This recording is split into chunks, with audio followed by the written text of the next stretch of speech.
Ladies and gentlemen, hey, hi, how you doing? Welcome back to the channel. Thank you so much for stopping by. Modern Warfare 3 continues to receive new updates here throughout the beta, and most recently, Sledgehammer just revealed a ton of gameplay updates that they are working on. Some that we might see debut in the beta later on this weekend, some that we'll ultimately see at launch, all of which I would say are fantastic news for the current state of gameplay within multiplayer.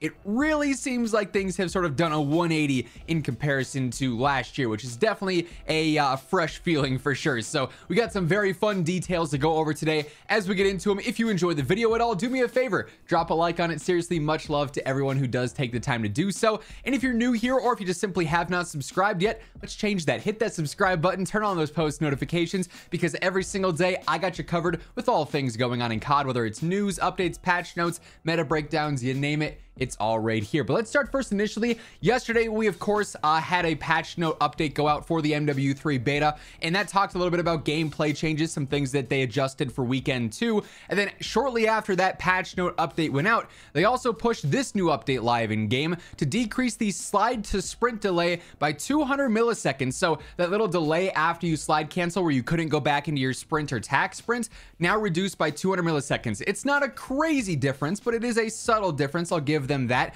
The delay is still there. Ultimately, I think the game would play the best without any delay whatsoever, but we're working towards that for sure, and I'm sure the feedback has been heard in regards to that. But the sprint to slide and slide to sprint delays now are a little bit less obnoxious and less noticeable in game for sure. It definitely feels a little bit smoother from my playtime experience so far, so definitely a cool update there. In addition to that, today we're also going to see a slight update. Probably by the time this video goes live, this will be live in the MW3 beta across all platforms. Search and Destroy is coming as a new mode to filter through. Then also Orlov Military Base is joining the mix for Ground War, so we'll have Popov Power and Orlov both live for Ground War experience, and then obviously the standard maps for 6v6 Cutthroat and Search and Destroy now as well. But when it comes to reveals and announcements for gameplay updates, man, oh man, we got a lot of information via Sledgehammer's new Trello board. Now, of course, if you guys are active viewers here on the channel, you know that all throughout the year, we're constantly looking at the Trello boards for Modern Warfare 2 or Warzone, because this is where they communicate a lot of the issues and updates and gameplay changes that are coming or have been fixed here recently. And Sledge just made this live yesterday with the patch notes, and we get a lot of details for upcoming gameplay changes and features under this whole known issues tab. Initially, they do have their resolved issues tab here, which features a handful of updates that have gone live between yesterday and today. There's an issue with the players sometimes dying near the yellow car in Favela when respawning. That's been updated. The ACS daily challenge was not tracking progression properly, but that's now been fixed, so if you're going for that, you shouldn't have any issues there. The exploit on a state where you could get underneath the map, and then also some out of bounds exploits on Popov Power have all been fixed there. But under the known issues, we get some really cool things revealed here. So initially, the Bass B, if you've used this at all, you might notice that sometimes in long range fights, you just shoot through enemies. I noticed this right away when I was leveling up all the guns. I thought it was a hit reg problem and like the gun just had terrible velocity, but turns out it was actually a complete bug where you would just straight up shoot through an enemy, get no hit markers even though you were aimed right on them. So they have a fix scheduled for that, perhaps by the time this video goes live or maybe later on this weekend. This is a big one. Footstep volume levels for your teammates is the same as your enemies. I know several times in game I've been really focused up on listening to the sounds around me. I hear footsteps, I turn around and it's my teammate running up behind me. I thought it was an enemy because their footsteps were so audible and so clear. I'm all for having those loud footsteps, but it's not as helpful when you're just hearing your teammates stomp around you, then you can't hear any enemies. So really cool that they're already acknowledging that as well with a fix scheduled. The Guardian SC can sometimes cause your HUD to disappear. Definitely an annoying bug. If you try and take it out, sometimes you'll just end up being in like hardcore mode. You have no audio, no HUD with the minimap or anything. You can't see teammate names or enemy names, so you pretty much just have to die for it to fix itself. Nice to see that that's got a fix scheduled as well.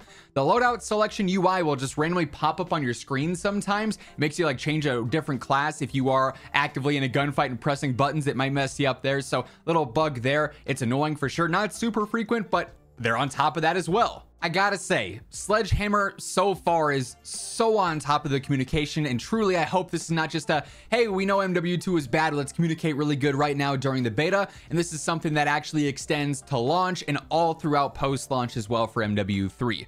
Anyways, the counter UAV sometimes can't be called in due to not enough space. I've had this happen when I'm just like running down a hallway or I'm running through a back alley. I'm like, I could do anything I wanted to in this alley. I could jump, slide, crouch, prone, you name it.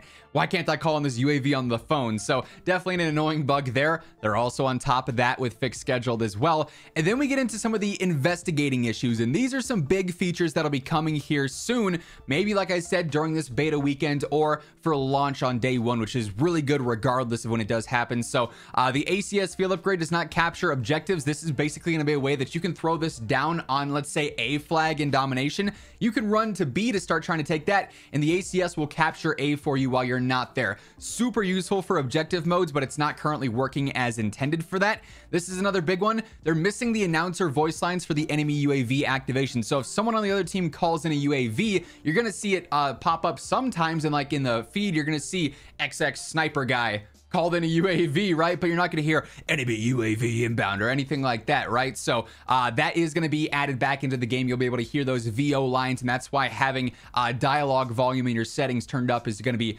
important for sure. Then last couple of ones here. This one is a really funny one. The Blaze's grenade voice line repeats. It's like if someone throws a grenade towards Blaze and they throw it back, the Blaze operator just goes, grenade, grenade, grenade. Like, it's the weirdest sounding audio. I don't know what causes it, but it's hilarious to hear in game. Regardless, it's a bug. They're going to fix that. And then this is a super, super cool one.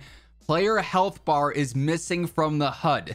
This is confirming that now when you ADS, not only are you going to see enemy names to make it clear that you are shooting at an enemy and you don't have any concerns about visibility, but it's going to be like Black Ops 4, for instance, where you have the health bar above them. So you can see if an enemy, when you're shooting them, goes down to half health or a third health, and you can know when your shots are connecting there and how much damage they're dealing just based off of that health bar initially. That's a huge W in terms of quality of life. Really, all of these, I was surprised they're kind of on top of, because just me with the videos that you guys have seen so far in regards to my concerns and my feedback with the game, a lot of it's already been addressed here in the known issues tab. Some of it's actually already been addressed in the resolved issues and some of their patch notes from yesterday.